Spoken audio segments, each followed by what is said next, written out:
Which is better, AI-created art or human-created art? And before you answer that, what are you basing that on? Did you really consider both and then make a judgment, or are you already biased?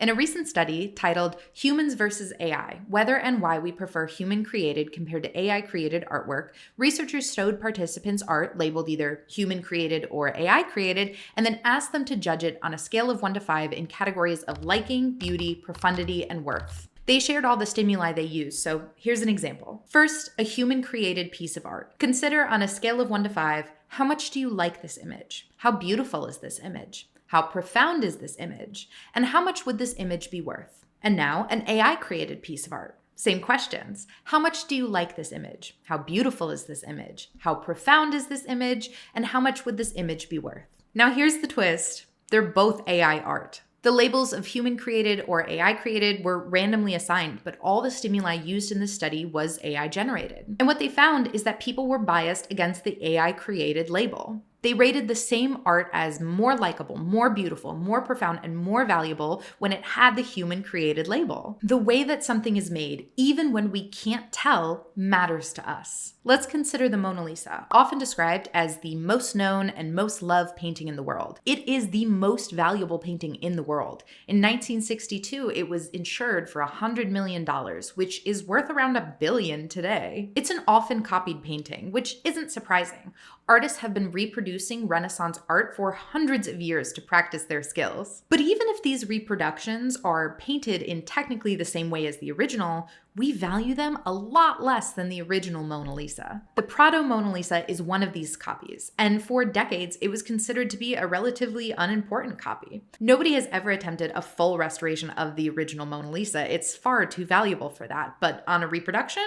Sure. There are dozens of surviving reproductions from the 16th and 17th centuries. So the Prado Mona Lisa was restored in 2012, and as they started removing the overpaint, they realized it was a much more valuable copy than they had originally thought.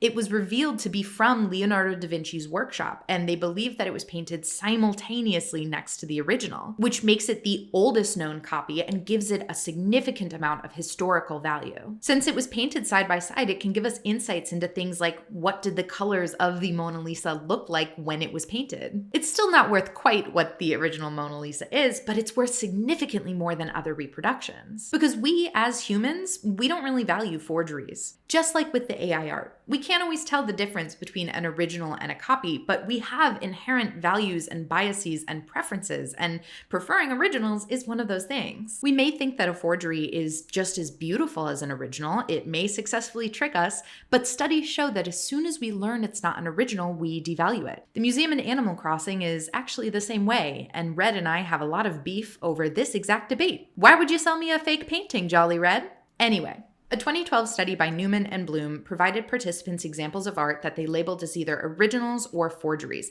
and they explored two mechanisms behind the preference for originals. One, art as a unique creative act, which they called performance, and two, the degree of physical contact with the original artist, which they called contagion. And this makes sense. Maybe we devalue AI art because there is no original creative process and there is no proximity to an original artist. The Prado Mona Lisa became so much more valuable once restorers realized that it had been in contact with the original and with Da Vinci. I'm not gonna lie, I've been to the National Gallery a number of times just to see the Da Vinci they have. Don't get me wrong, it's my favorite museum in DC and they have a lot of wonderful stuff, but I'd be lying if I said sometimes I didn't go just to look at the Da Vinci. And I'm not even like a Renaissance fangirl. It's just really cool to be in the same room as something Da Vinci made 550 years ago. Like, he made that, and it's 5 feet away from me. That's cool. Now, AI art from generators, that's trained on existing art, so there is no original act of creation in the same sense. And there's not really a sense of contagion either. To put it bluntly,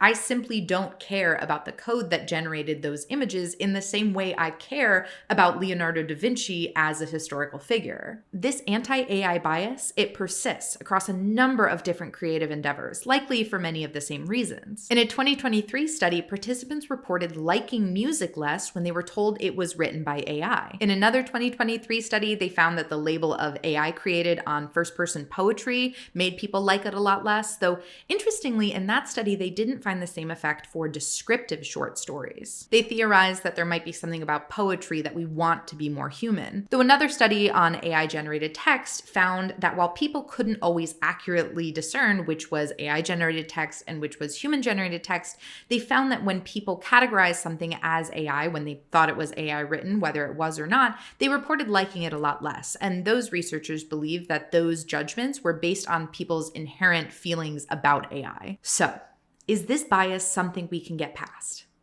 Kinda. And that's where things get really neat. Let's come back to this AI-generated piece of art I showed you earlier. All the samples from the original study were from art breeders, so just spat out by a computer. But now, imagine a robot actually painting it. Because that's still technically AI, right? But AI in a way where we can view the creative process in a very human way. Consider this quote that I am completely obsessed with from a journal article, Putting the Art in Artificial. These prejudices can be overridden in circumstances in which observers are able to infer anthropomorphic characteristics in the computer programs, a finding which has implications for the future of artistic AI. Like, you can't tell me that that's not fascinating. It reminds me of the art piece Can't Help Myself, which of course is an art piece by humans, but the actual creation in the piece is done by a robot. And I love that robot. I could watch that robot all day. That robot makes me sob. So where does that leave us? Honestly, I don't know. We all have an anti-AI bias that is super strong, especially in categories that we consider to be uniquely human, like abstraction, emotional expression, and creativity. We feel threatened about being replaced, and like I said before, we inherently value human engagement behind art. But technology has always changed the act of creating. I draw on Procreate on my iPad, which undeniably uses a lot more technology than Da Vinci used to create the Mona Lisa. So maybe there is a future for artificial intelligence to play a role in creativity. But even as I say that, I don't like saying that. I feel very defensive of human-created art. I think at the end of the day, personally, I will choose human-created art. As an indie game dev, I will continue choosing to create my own assets instead of AI generating them, even though AI-generated assets may look better than what I can make myself. Because I like that you can see my fingerprints on my work, and I think my audience values, like I do, the original act of creation and proximity to an artist. Even things like my little Life in the Pasta Lane game. Check out this art. It's not slick, it's not technically very good, but there's no mistaking it for AI generated. It is very clearly a dumb idea that I had in my own little head and brought to life through sketching it out myself. And I think that's valuable, and people liked it. And maybe someday I'll get to watch a robot paint, because I'll admit it, that would be pretty cool. Thank you so much for joining me today. If you love or hate AI, please let me know in the comments. And if you enjoyed this video, consider giving me a thumbs up or subscribing. I am a human, and I did not use AI to generate the script for this video. And I hope that hearing that fact makes you like me a little bit more. And thank you for watching all the way to the end. Those metrics really helped me out. I appreciate you.